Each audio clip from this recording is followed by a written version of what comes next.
Ilang linggo bago matapos ang taon, pumalo na sa 7 ang naitalang insidente ng sunog ng BFP sa Baguio City. Kabilang narito ang mga sunog sa 3 sunod-sunod na araw noong nakaraang linggo. Mas mataas ito sa 79 na naitalang insidente noong 2023. Bali nung first quarter ngayong taon, marami kasi tayong reported na grass fire and forest fire. Kaya tumaas po yung fire incident po natin.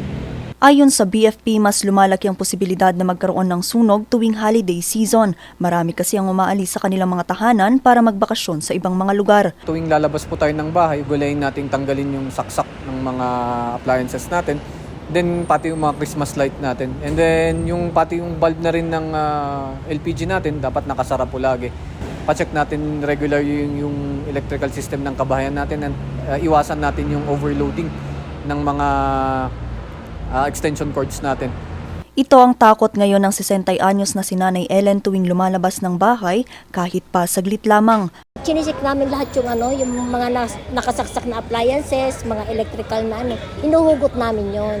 Tapos iniiwan na lang namin yung ref kasi di mo naman pwedeng patayin yun. Malaking bagay rin sa pag-iwas sa sunog ang pagbili ng mga dekalidad na Christmas decorations. Yung may ICC sticker po sana, aprobado ng DTI. Iwasan din daw ang paputok lalo pat ipinagbabawal ito sa lungsod sa bisa na rin ng Ordinance No. 53, Series of 2009. Gumamit na lang po tayo ng torot-tot at ng mga kaldero natin o yung mga bagay na gumagawa ng ingay para po at least yung paputok kasi masama rin sa environment natin at saka mas maganda na rin na hindi tayo gumamit ng paputok para hindi tayo maiwasan natin ng disgrasya at iba pang sakuna.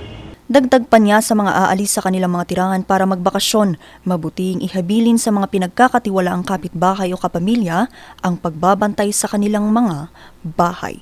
Vanessa Bugtong para sa Luzon Headlines.